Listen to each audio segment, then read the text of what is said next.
Bismillahirrahmanirrahim. Assalamualaikum warahmatullahi wabarakatuh. Alhamdulillah, la haula wa la quwata illa billah. Asyhadu an la ilaha illallah wa asyhadu anna Muhammadan abduhu wa rasuluhu allazi la nabiyya ba'da. Amma ba'du fa inna asdaqal hadits kitabullah wa khairul hadi hadi Muhammad sallallahu alaihi wasallam wa syarrul umuri muhdatsatuha wa kullu muhdatsatin bid'ah wa kullu bid'atin dolalah wa kullu dolalatin finnar. Alhamdulillah di Ramadan yang ke berapa sekarang tuh? 8, 6. Di Ramadan yang ke-6 ini kita masih diberikan kenikmatan ya.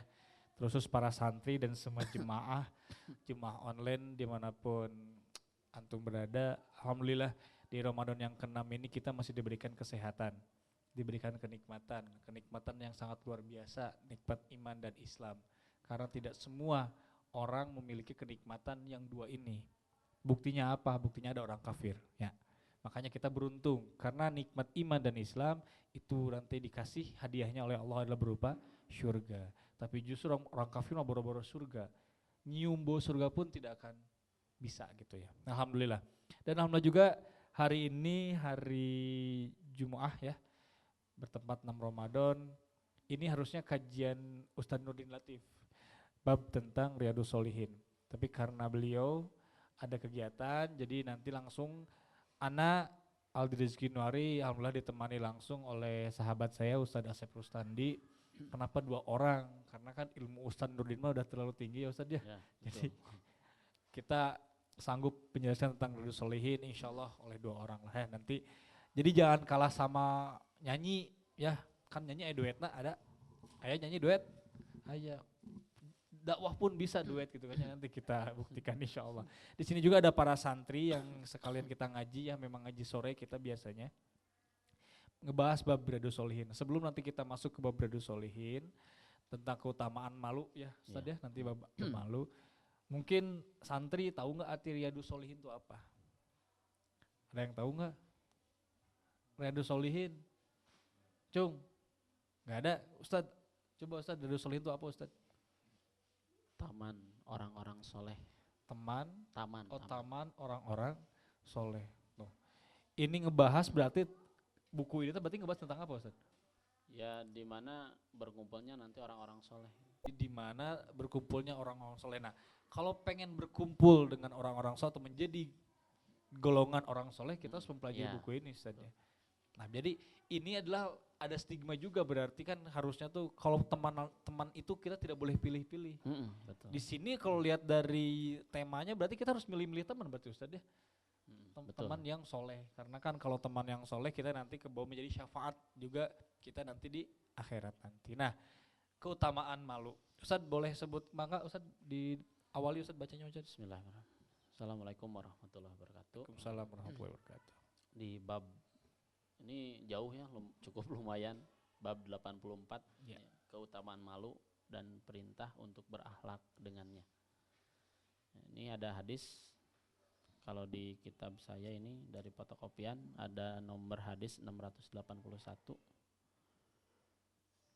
dari Umar ya, hadisnya dari Umar. Dari Ibnu Umar, maaf. Wan ibni Umar radhiyallahu anhuma anna Rasulullah sallallahu alaihi wasallam maro rajulin minal ansor wa huwa ya'idu akhahu fil haya faqala Rasulullah sallallahu alaihi wasallam da'hu fa innal haya'a minal iman. Muttafaqun alaih.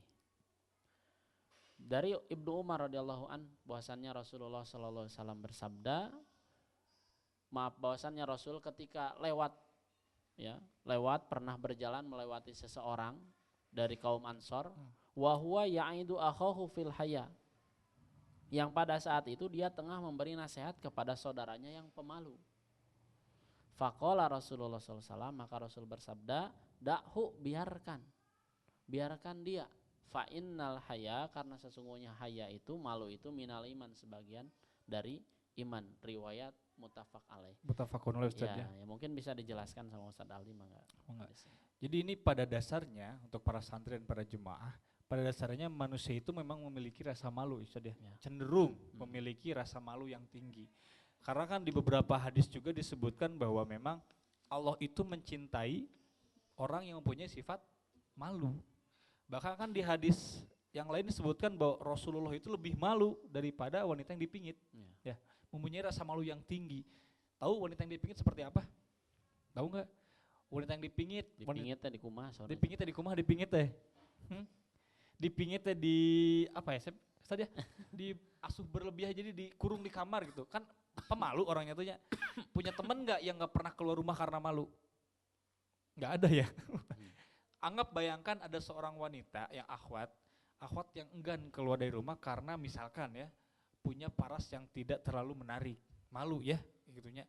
Nah Rasulullah teh malunya lebih dari itu, padahal Rasulullah teh kalau dari segi fisik itu udah luar biasa kan, Allah menjelaskan bahwa Rasulullah adalah sebaik-baiknya manusia, ya. Nah tapi Rasulullah sebaliknya, udah ganteng, mapan, gagah, tapi Rasul memiliki sifat malu. Ya itulah kelebihan kenapa Rasulullah dijadikan sebagai uswatun hasanah, contoh yang baik. Nah sebenarnya malu itu boleh, cuman ada malu juga yang malu nggak boleh Ustaz. Jadi malu itu dibagi dua, ada malu yang baik dan ada malu yang jelek. Kalau malu yang baik itu biasanya malu karena menjalankan kemungkaran atau kemaksiatan. Contohnya mungkin kalau misalkan ada orang yang ketika melakukan sedikit kesalahan dia malu. Ada nggak? Pernah nggak punya perasaan seperti itu? Pernah nggak? Contoh misalkannya tiba-tiba hal kecil yang suka di pesantren santri biasanya namanya. Ketika kita pakai sendal ustad, osok tara, jawab atuh cong jawab wae, osok. Ketika kita suka pakai sendal ustad misalkan, padahal mah bagus untuk ke masjid, tapi tiba-tiba pas waktu ustadna datang, ningali kaki ustadna kotor, sok ngerasa salah tuh, alah era, nah itu berarti kan udah bagus, malu ketika melakukan suatu kemungkaran. Contoh yang besarnya, misalkan amit-amit nauzubillahi min dzalik. Ketika kalian melakukan perbuatan zina misalkan atau mencuri misalkan ya. Nah, kalau orang yang diberi hidayah oleh Allah, kalau orang yang memiliki keimanan yang cukup tinggi, pasti orang itu bakal merasa malu dan itu wajar, itu boleh. Kalau kalian bersyukur malah. Justru ada sebaliknya, ada rasa malu yang tidak diperbolehkan. Apa? Malu ketika kita menunjukkan identitas kita sebagai muslim Ustaz. Ya. Contoh, misalkan contoh, ketika kita, boleh nggak bersalaman selain mahram? Boleh nggak? Jawab, boleh nggak? Boleh nggak bersalaman sama yang bukan mahramnya?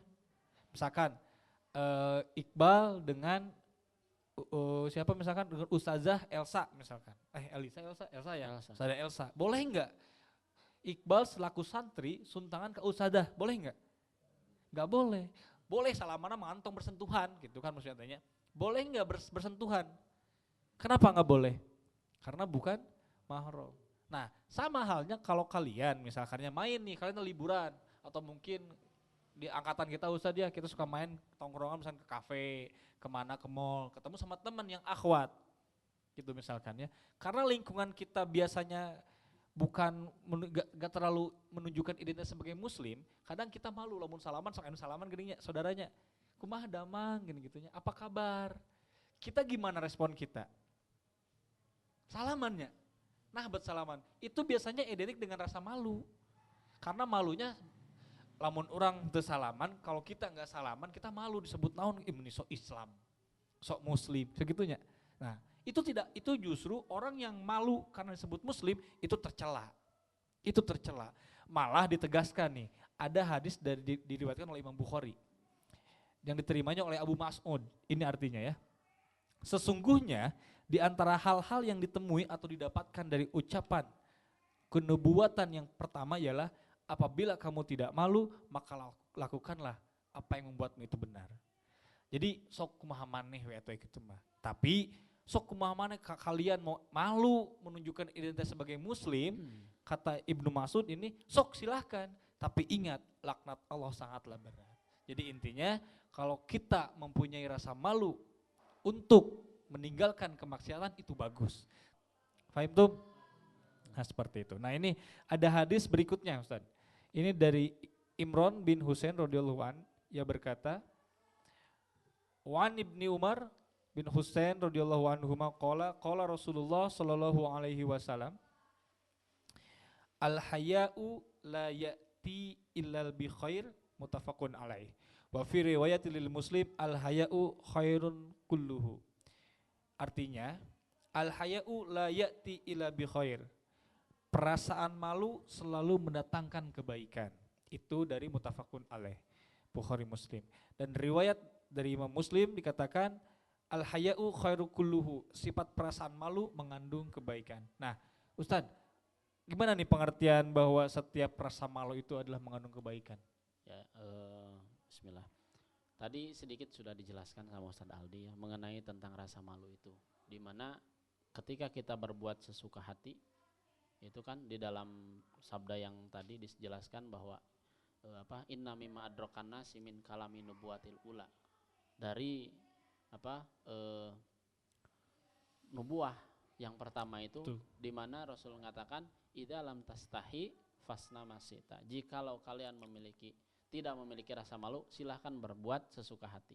Nah, kalau misalkan kita tidak memiliki rasa malu, berbuat sesuka hati, mabuk, berzina, dan yang lainnya, berbuat perbuatan maksiat. Tapi kalau memiliki rasa malu, nah tidak akan mendatangkan atau tidak akan berbuat maksiat yang tadi.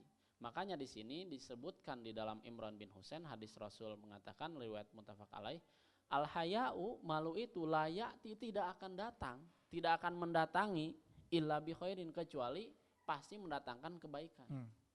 Nah, ketika kita memiliki rasa malu, takut misalkan karena Allah, berbuat maksiat takut diketahui Allah, berbuat sesuka hati takut Allah marah, nah itu yang akan mendatangkan kebaikan kepada kita.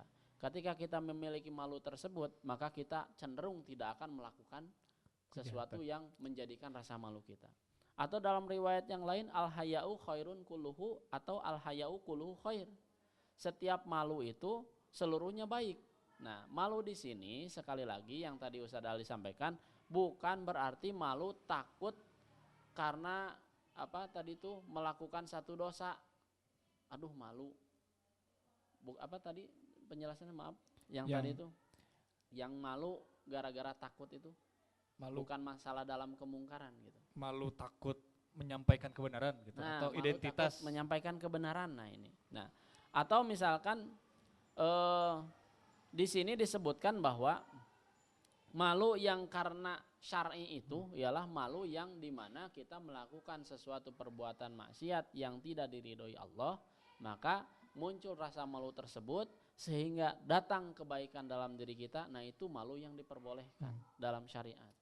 Adapun malu yang tadi disebutkan tadi ya, ketika melakukan sesuatu yang hina gitu kan, kelemahan dalam diri kita lantas tidak baik, maka itu bukan disebut dengan malu. Yang tadi itu bukan disebut dengan malu dalam hal syariat gitu kan. Berarti itu ya malu dalam bahasa Indonesia saja gitu. Malu takut ketahuan orang. Kalau misalkan mencuri enggak jadi, malu takut ketahuan. Kita berzina enggak jadi, takut dilihat orang, takut viral, takut gimana. Nah, itu berarti itu bukan malu dalam hal syariat. Melainkan malu ya seperti biasa. Yang malu dalam syariat itu ketika kita melakukan sesuatu mendatangkan kebaikan, maka itu dah disebut dengan malu dalam syariat itu. Contohnya Ustadz, bisa penasaran nih santri, contohnya hukum masih malu, kita malu ya, tapi nanti menghasilkan suatu kebaikan. Ada nggak Ustadz? Contohnya? Misalkan ketika kita diajak sama teman kita ya, kalian misalkan diajak sama teman untuk nongkrong di tengah jalan. Nongkrong di pinggir jalan ya, kalau di tengah tabrakan. Nongkrong di pinggir jalan. Dan kalian juga tahu tentang bagaimana hak jalan ya. Hak kuturukot, hak torik itu apa saja. Di antara hak jalan, hak torik itu adalah godul basor gitu kan, wakaful ada, menundukkan pandangan dan menyingkirkan gangguan, salah satunya itu. Kita tahu tentang itu. Namun ternyata ketika kita nongkrong, hadis itu kita abaikan. Lantas kita pelengah-pelengok lah, terus lihat yang sesuatu yang mungkin tidak boleh kita lihat, itu kan perbuatan jinah mata. Serta misalkan di depan kita ada sampah, kita biarkan, maka itu tidak ada kebaikan dalam diri kita malu. Tapi begitu kita lihat itu, langsung kita ambil sampahnya. Nah disitulah malu, di mana aku malu karena Allah, karena di depan ada sampah. Aku malu karena Allah, meskipun di depan ada wanita yang solehah, wanita cantik, lantas aku tundukkan pandangan. Maka di situ datang kebaikan. Kebaikannya berupa apa? Berupa kita dijauhkan dari maksiat. Betul. Nah malah harus tahu nih para santri dan para jemaah, bahwa malu itu tadi kan jelaskan al-haya'u minal Iman. iman. Malu itu sebagian dari iman. Sementara kita kalau ingin diakui sebagai muslim atau kita ingin diakui menjadi nanti insya Allah jadi penghuni surga, salah satunya adalah kita mempunyai rasa keimanan. Keimanan itu, apa arti iman tadi? Meyakini, percaya gitu hanya. Iman itu memiliki banyak sekali cabangnya keimanan. Makanya kan di dalam hadis dijelaskan nih dari Abu Hurairah Ustaz ya. Wa an Abi Hurairah radhiyallahu anhu an Rasulullah sallallahu alaihi wasallam qala al imanu bid'un wa sab'una au bid'un wa situ syub'ah. Syub'ah. Keimanan itu ada 70 lebih. 3 sampai 9 atau keimanan itu cabangnya ada 60 lebih. Jadi memang banyak sekali Ustaz ya. Iya, betul. Nah, salah satu keimanan yang ada di 70 lebih ini adalah satu nyempil adalah kita mempunyai rasa malu. Tapi ingat tadi kata Ustaz Asep betul, malu yang seperti apa dulu yang harus dipertahankan. Tongkie, Iqbal imam di masjid atau enggak azan lahnya azan. Enggak malu, nabat malu, kan malu itu sebagian dari iman. Sudah bener tuh gitu. Tidak. Justru kalau kita disuruh seperti itu tong eraan. Justru ketika kita disuruh berbuat maksiat, kita harus malu. Makanya urusan akhirat harus patokannya sama Allah. Jangan alasannya eraku jelema, era sama manusia, malu sama manusia, malu sama teman, malu sama ustadz. Jangan. Enak kalau kita disuruh imam di masjid, kalau enggak azan, kita suara jelek nih. Ya, contoh suara jelek. Tiba-tiba disuruh azan, malu. Allah melihat jelek suara atau enggak? Enggak kan? Yang penting daek tuh, kan gitu helanya. Daripada nu harus bagus suara tapi agamanya enggak punya, mending nu mana? Mending kene mendahulukan orang yang punya agama dan dia bisa azan daripada misalkan ada vokalis band sholat can pernah Ustaz dia. Maboknya misalkannya nauzubillah min dzalik ya. Tiba-tiba azan karena terlihat suaranya bagus pas nyanyi ge. Tapi ada santri yang suaranya biasa aja tapi hafiz Quran, rajin ngajina. Mana yang lebih utama? Yang lebih utama? Santri yang harus didahulukan. Ustaz betul ya? Betul. Jangan malu, malu ayah vokalis. Malu sama siapa? Mending malu sama manusia atau malu sama Allah. Nah itu yang disebut dengan rasa malu yang mendatangkan kebaikan. Kalau kita rasa malunya sama manusia, gak akan dapat apa-apa. Ya. Tapi kalau kita merasa malunya sama Allah, kita akan mendapatkan kebaikan. Apa bentuk kebaikan? Pahala. Apa nanti pahala ditabungkan jadi naon? Amalan kita nanti pas dihisab, insya Allah menjadi pelantara kita untuk masuk surga. Nah ini ada hadis terakhir Ustaz ya. Maka Ustaz hadis terakhir dari Said Al-Khudri. Wa Abu Sa'id Al-Khudri radhiyallahu an qala kana Rasulullah sallallahu alaihi wasallam asyaddu hayaan minal addzari fi khidriha fa idza ra'a syainan yakrahuhu arafnahu fi wajhihi muttafaqun alaih. Dari Abu Sa'id Al-Khudri radhiyallahu an adalah Rasulullah SAW sangat pemalu, asyadul haya, beliau sangat pemalu. Minal adzari fi hidriha. Nah ini yang tadi disebutkan tadi. Malu ya melebihi malunya gadis yang dipingit ya, yang dipingit. Faida ro'a syainan, maka jika beliau melihat sesuatu yakrohuhu arafnahu fi wajhihi, yang tidak disukainya, maka beliau mengetahui, maka kita bisa mengetahui dari mukanya beliau yang beda. Jadi beda ketika beliau melihat sesuatu yang tidak disukai, mukanya berbeda, wajahnya mungkin marah atau segala macam. Raut wajahnya berubah, ya, langsung drastis ya. Itu mungkin bisa dijelaskan. Ya, jadi sebenarnya mah tadi dijelaskan di awal bahwa Rasul tuh memiliki rasa malu yang sangat luar biasa. Makanya kenapa Rasul menjadi uswatun hasanah. Uswatun hasanah tuh dari mulai bangunnya seseorang sampai tidurnya seseorang itu adalah wajib atau patut kita tiru. Nah itu ada dalam diri Rasulullah tok hungkul gitu. Di yang lain mah nggak ada. Mata kita mah jangan bilang kayak gini, panutan ente saha. Panutannya siapa? Mau ditanya santri. Isan, panutan sah panutan. Nah, misalkan Cristiano Ronaldo gitu kan ya. Eta mah idola bukan panutan. Panutan mah kan kita harus mengikuti. Jangan salah mengartikan panutan.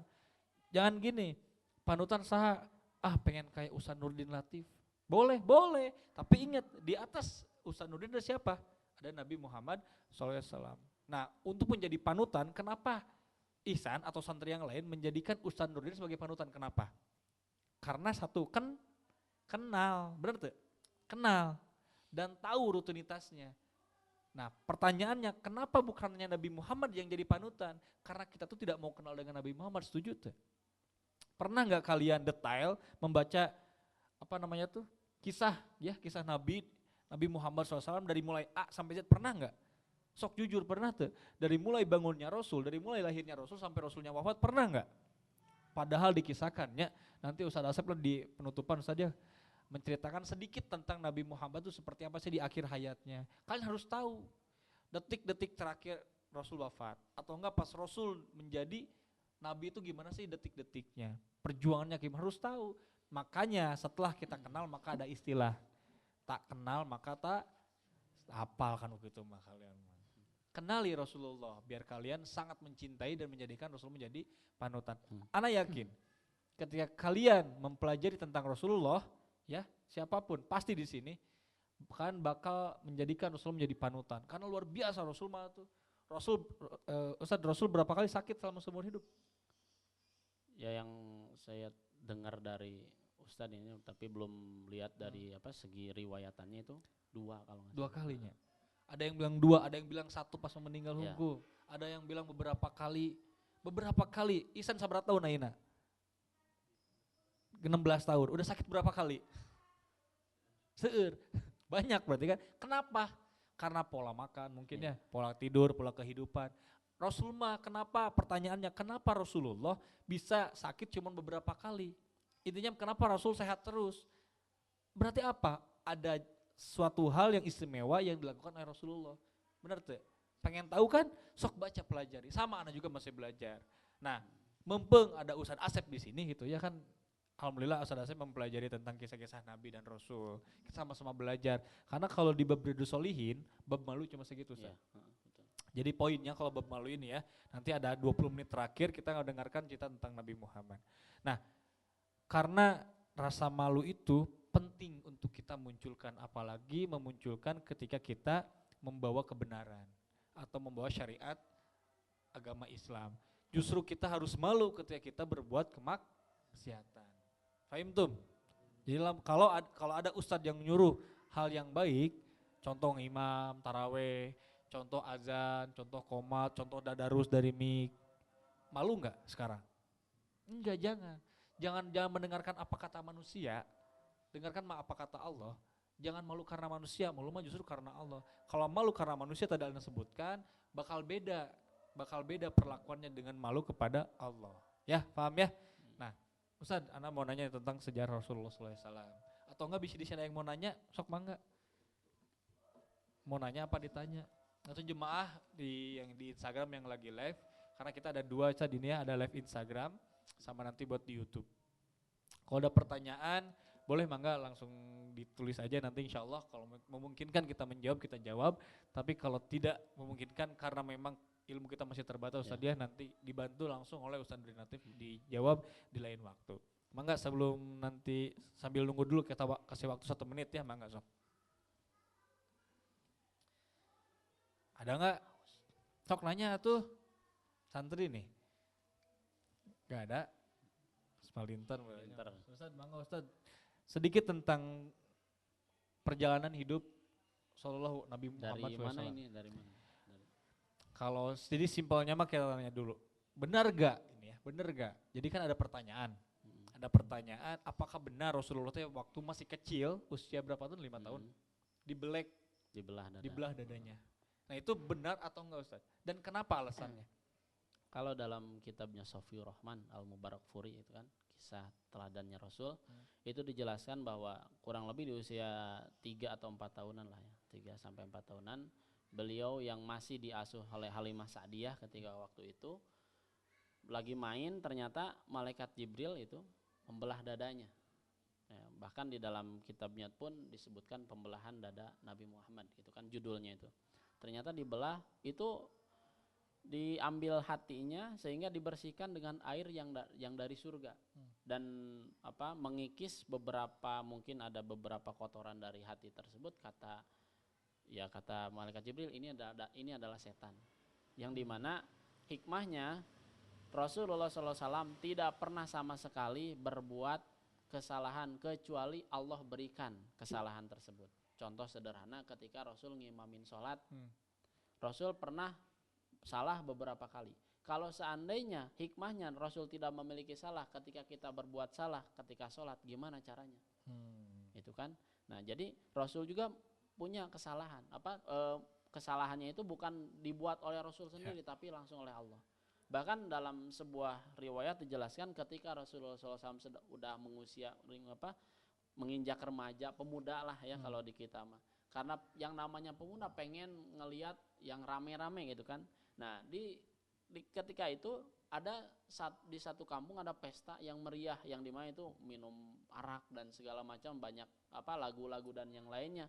Ternyata Rasul berniat untuk ke sana, tiba-tiba Allah kantukan dia, rasa ngantuk yang luar biasa, lantas beliau tertidur sehingga bangun paginya gak jadi. Berarti dijagain Ustaz ya? Ya, itu. Jadi kenapa dibelah dada, ya intinya dijauhkan dari segala sesuatu keburukan. Bahkan seorang nabi yang dimana belum pernah sama sekali ada cacatnya, dalam artian belum pernah sama sekali beliau melakukan satu kesalahan. Terlihat dari sabda Rasulullah dalam riwayat yang lain dijelaskan, ketika kita dibangkitkan di padang mahsyar, maka orang-orang berkumpul sehingga orang-orang mendatangi Nabi Adam. Ketika ditanya, syafaatani ya Adam, syafaatani, berikan kami syafaat gitu kan. Maka kata Adam, saya tidak bisa memberi syafaat. Kenapa? Saya memiliki kesalahan. Nabi Adam punya salah. Disebutkan kesalahannya gitu kan, begini. Datang, kata Nabi Adam, pergi kamu ke Nabi Nuh. Mereka datang ke Nabi Nuh. Apa yang dikatakan kepada Nabi Adam pun sama dilontarkan kepada Nabi Nuh. Maka Nabi pun sama, saya memiliki kesalahan juga. Datang kepada Nabi Ibrahim, sama Nabi Ibrahim juga memiliki kesalahan. Sampai Nabi Isa pun memiliki kesalahan. Tapi begitu datang kata Nabi Isa, pergilah engkau ke Muhammad. Maka ketika Nabi datang kepada Nabi Muhammad malah berdoa kepada Allah, ya Allah ummati. Kata Allah, irfa ya Muhammad, angkat tinggi-tinggi kepalamu, engkau mau apa aku kabulkan. Dan di situ dijelaskan kan dalam sujud yang sangat lama Nabi Muhammad meminta kepada Allah supaya Allah tidak marah gitu kan. Itu. Jadi saking dijaganya oleh Allah gitu, pembelahan dada itu. Jadi sebenarnya Nabi Muhammad itu nih Sandri ya, gak pernah melakukan kesalahan kecuali Allah yang datangkan karena sengaja. Karena kalau nggak salah, karena kayak gini, bedanya Nabi Muhammad dengan nabi-nabi yang lain, dengan nabi dan rasul yang lain. Kalau nabi yang lain itu hanya untuk kaumnya, ya, ngerti? Hanya untuk kaumnya.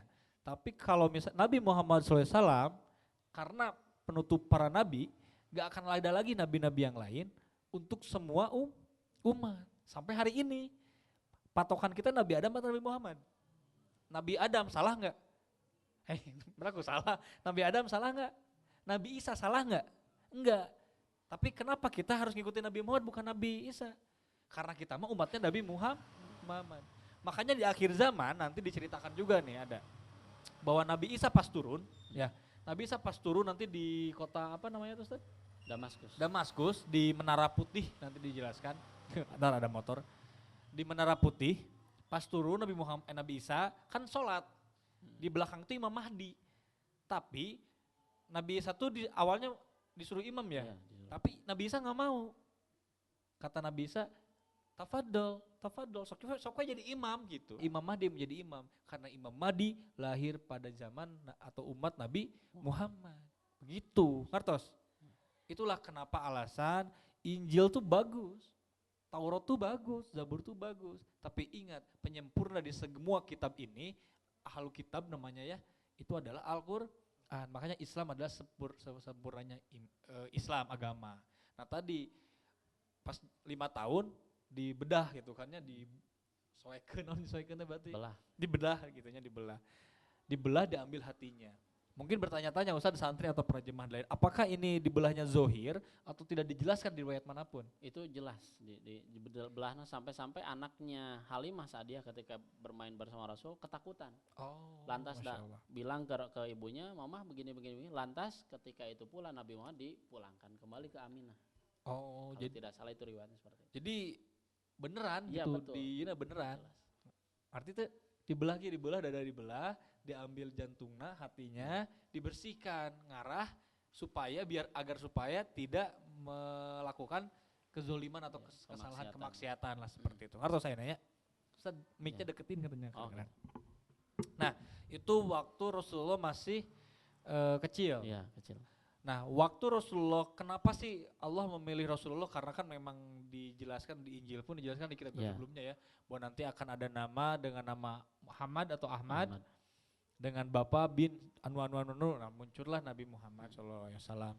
Di mana sih dibayatnya itu Nabi Muhammad itu, atau diutusnya pertama kali dibayatkan sebagai bahwa antum adalah Nabi yang seterusnya gitu. Jadi tidak disebutkan itu ya, cuman ketika Rasulullah SAW waktu usianya mungkin usia 8 tahun ya ikut bersama pamannya, karena ketika usia 8 tahun juga kakeknya Rasulullah Abdul Muthalib meninggal dunia. Nah maka diajaklah oleh pamannya untuk berdagang ke Syam ketika itu. Maka di tengah-tengah perjalanan ada di sana ada pendeta namanya Buhairo. Pendeta Buhairo, ternyata pendeta Buhairo melihat banyak sekali pepohonan, terus awan mengikutinya, terus semua hewan dan alam sekitar di sana tunduk kepada dia. Padahal masih kecil Nabi Ya, Muhammad. padahal usianya masih kurang lebih 8 atau 9 tahun. Nah, ketika itu lantas dipanggillah ya Abu Thalib. Tuan sini, kenapa? Tolong pulang lagi. Ya, jangan diteruskan perjalanan. Nah, jenah kan gitu kan. Kenapa? Ya karena tidaklah aku melihat Ciri kenabian itu ya. ya yang disampaikan oleh Nabi Musa pun sama seperti itu, kecuali orang ini nanti akan dikejar-kejar atau akan dibunuh, maka pulang. Jagalah itu. Dan tidaklah aku melihat kecuali pohon, gunung dan yang lainnya sujud karena melihat ini, seorang anak ini. Oh, berarti sebelum diutus berarti itu ya? Ya, sebelum diutus. Oh, ya. Dan kalau kita lihat kenabian Rasul itu, cincin kenabiannya ada di pundaknya, Cincin di kenabian punggung. tuh. Jadi tandanya itu ada di punggung. Kita mah tanda lahir, tanda lahirna itu.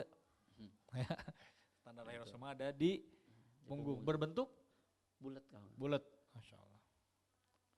Nah itu jadi disitulah cikal bakalnya nanti beliau diutus menjadi nabi.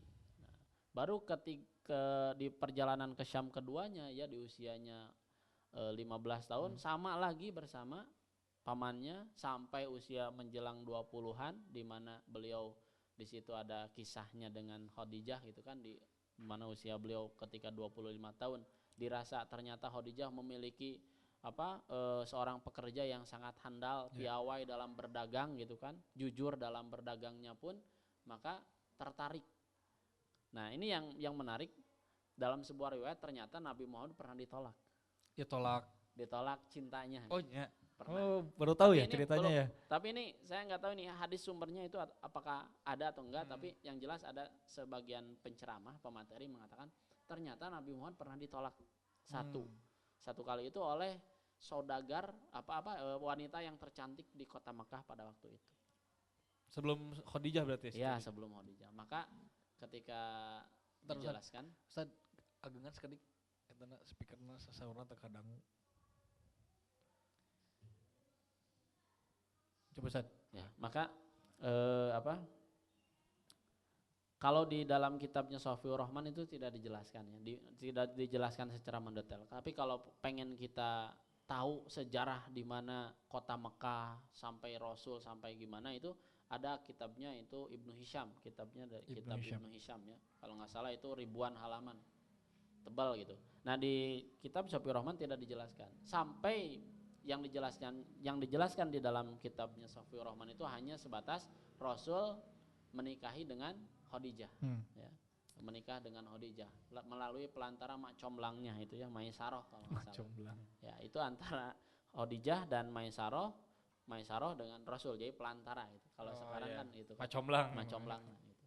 Nah, akhirnya beliau menikah, ya, dikaruniai kalau nggak salah 6 anak dari Khadijah itu. Karena yang ketujuh itu dari kalau nggak salah dari istri yang lain Rasul. Di antaranya Rasul memiliki anak dan 1 anak laki-laki di Khadijah itu, Ibrahim.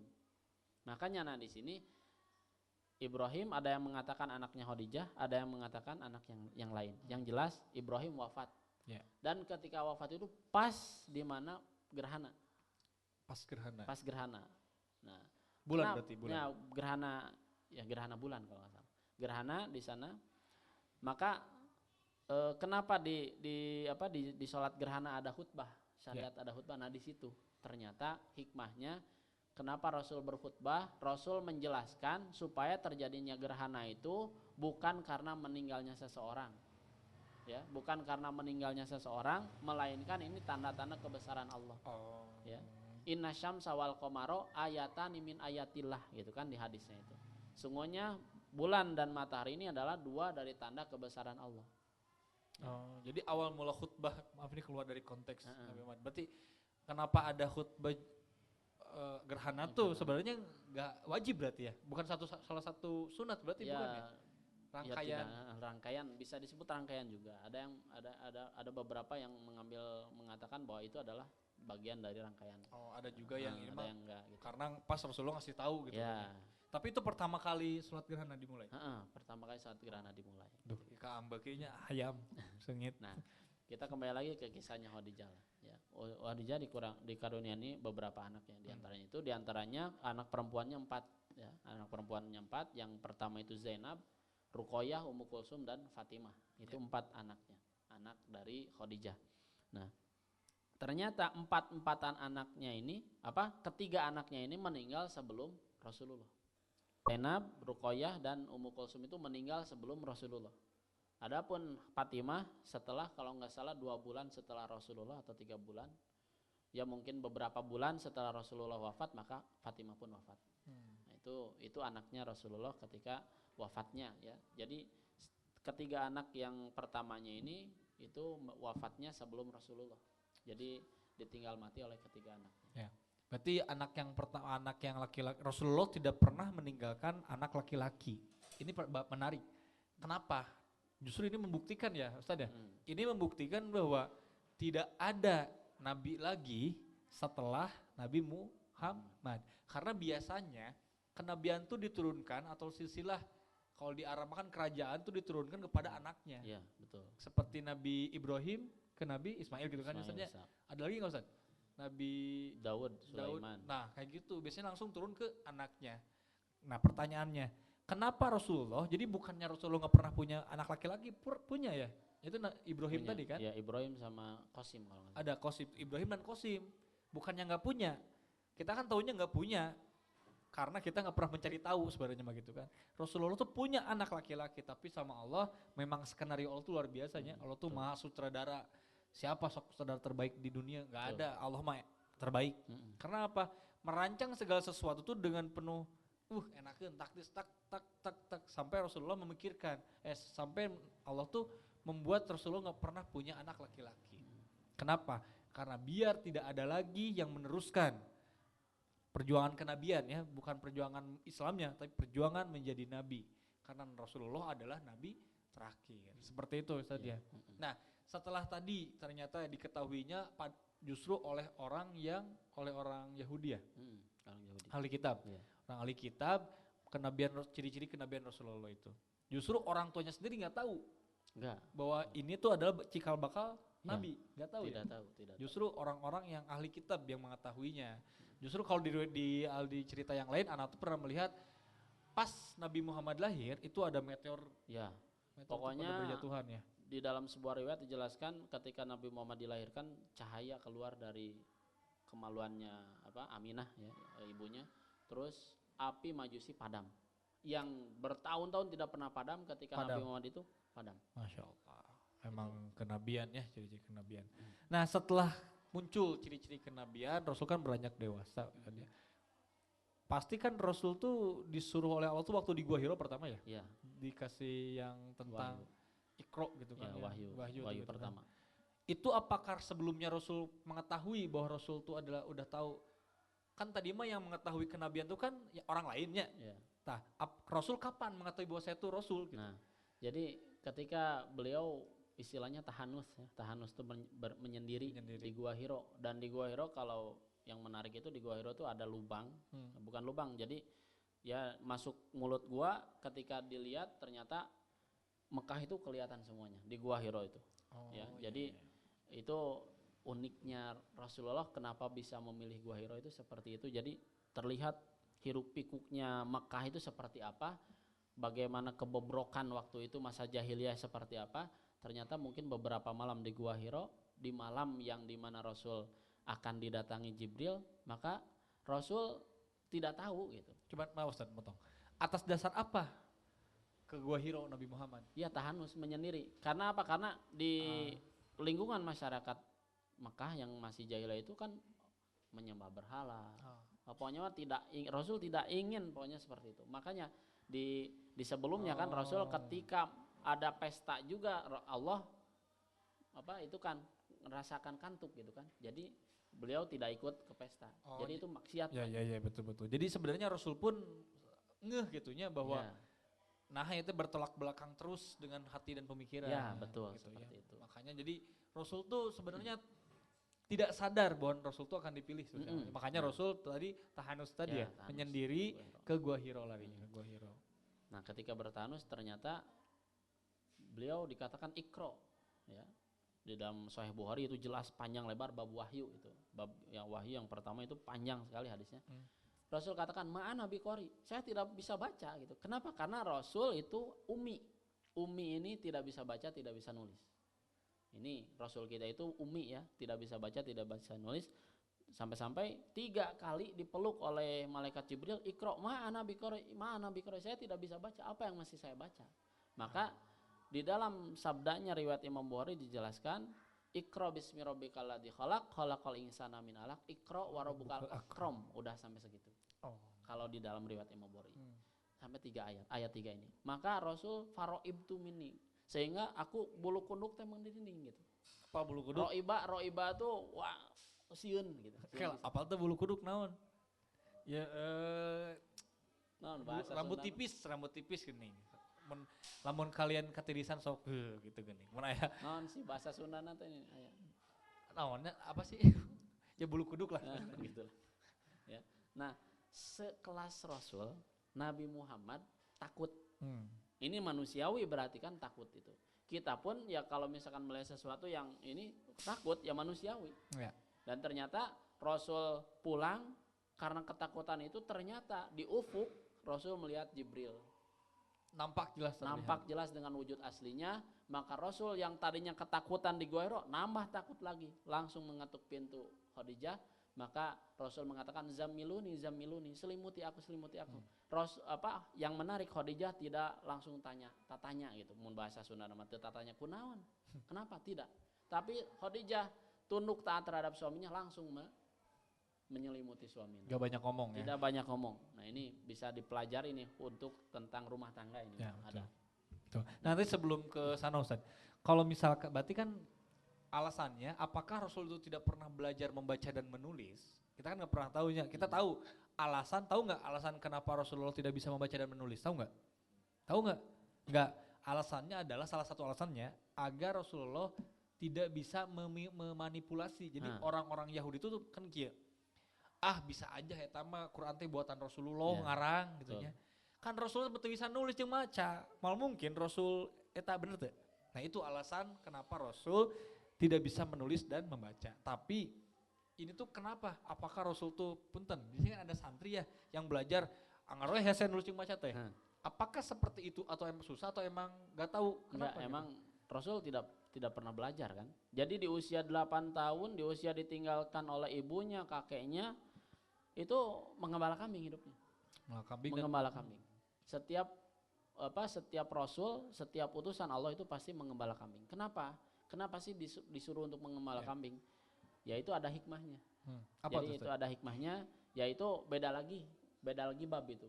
Oh, Jadi, ada lagi. Kenapa disuruh mengembala kambing? Terus apa bedanya dengan pengembala unta, pengembala kuda? Itu beda dengan pendirian. Berarti nanti kita bahas Ustaz, di lain waktu boleh? Di lain waktu Kalau misalkan ada waktu. Ada waktu ya, karena ini menarik. Kenapa sih benar tadi? Kenapa utusan Allah itu selalu pengembala kambing? Kenapa enggak pengembala sapi? Ya gitu ya. Tapi sekarang mah banyak pengembala cupang, makanya. Pengembala cupang, pengembala nonde ya nak. Jangkrik, Japati, gitu kan, ya. Japati, pengembala Japati. Kenapa Japati? Berarti sebenarnya binatang itu banyak sekali maknanya ya di setiap binatang. Ya, nanti kita bahas, ini menarik sebenarnya. Nah, tapi setelah tadi Rasul nggak bisa baca dan nulis, udah tahu alasannya kenapa ya. Dan ternyata Rasul itu tidak pernah belajar. Maksudnya tidak pernah belajar karena sibuk dengan membantu orang tuanya. Jangan jadikan alasan oleh kalian, Rasul kita diajar. Rasul mah tadi diajar ngebantu orang tua. Kalian tadi diajar naon? Ya gitu, jangan jadikan alasan. Nah lanjut, setelah Rasul di Gua Hiro, berarti Rasul tidak tahu tuh yang nampak tuh malaikat Jibril. Belum tahu. Yang prasangkanya apa Ustaz? Juri? Ya sesuatu yang mungkin ya bisa jin itu kan. Karena yang menarik, yang tahu itu malaikat Jibril, istrinya. Justru Siti Khadijah yang Khadijah. Kenapa bisa tahu? Begitu Rasul sudah ke rumah, sudah selesai, sudah biasa, sudah enggak ruas deui gitu nya bahasa orang. Ternyata malaikat Jibril nampak. Ada. Wah, Khadijah, yang tadi di depanku ada. Kata Khadijah, kata Rasul? Bentar, tunggu. Lihat, ada enggak? Masih ada. Begitu dibuka kerudungnya Khadijah, ada enggak? Enggak ada. Jadi buktinya itu. Maka Khadijah mengatakan, kalau begitu kita lapor kepada paman saya. Oh, jadi salah satu bentuk sebenarnya Siti Khadijah tuh tahu ini siapa. Ini siapa gitu ya. Tapi bingung apakah malaikat atau bukan, apakah manusia gitu kan.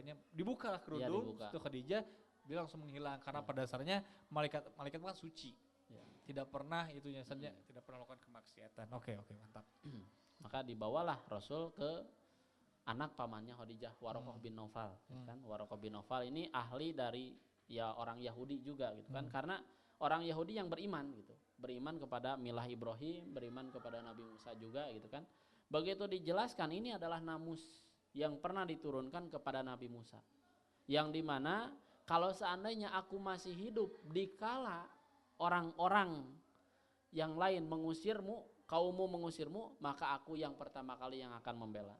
Kata kata Warokoh bin Naufal. Tapi sebelum Rasulullah diutus pun Warokoh udah meninggal dunia. Intinya ini Warokoh ini orang Yahudi tapi murni Yahudinya ini. Jadi orang yang beriman. Nah, akhirnya Nabi Muhammad tahu ternyata saya diutus. Jadi selalu mengetahui. Nah, sekilas atau disingkat bahwa perjuangan Nabi Muhammad itu tidak semudah yang dibayangkan ya. Betul. Dari pertama cuman segini yang ikut, yang sini yang ikut, sempat dilempari dengan kotoran-kotoran, bahkan Rasulullahnya memang ini mah udah jadi uswatun hasanah pisan. Ketika disakiti oleh orang lain, sakitlah orang yang melempari kotornya itu sakit. Orang yang pertama menjenguk siapa? Rasulullah ya Ustaz. Iya, betul. Jadi seperti itulah contoh kebaikan-kebaikan Rasulullah yang sulit kita ikutin. Karena pada dasarnya nafsu manusia kalau musuh kita sakit, mau puasnya geram maut kan gitunya bisa namanya. Tapi Rasulullah malah menjenguk, ibaratnya malah membawa orang itu ke rumah sakit. Kangen Rasulullah banyak. Kemana orang yang suka iseng sama saya tuh gitu, kemana? Di tayangan. Menurut orang kumah di tayangan nanti balik. Tayangan, sekuain, benang gitu aja orangnya beda lah. Nah, Ojan. Singkat cerita setelah perjuangan Rasulullah yang sangat luar biasa, Rasulullah mempunyai 4 sahabat.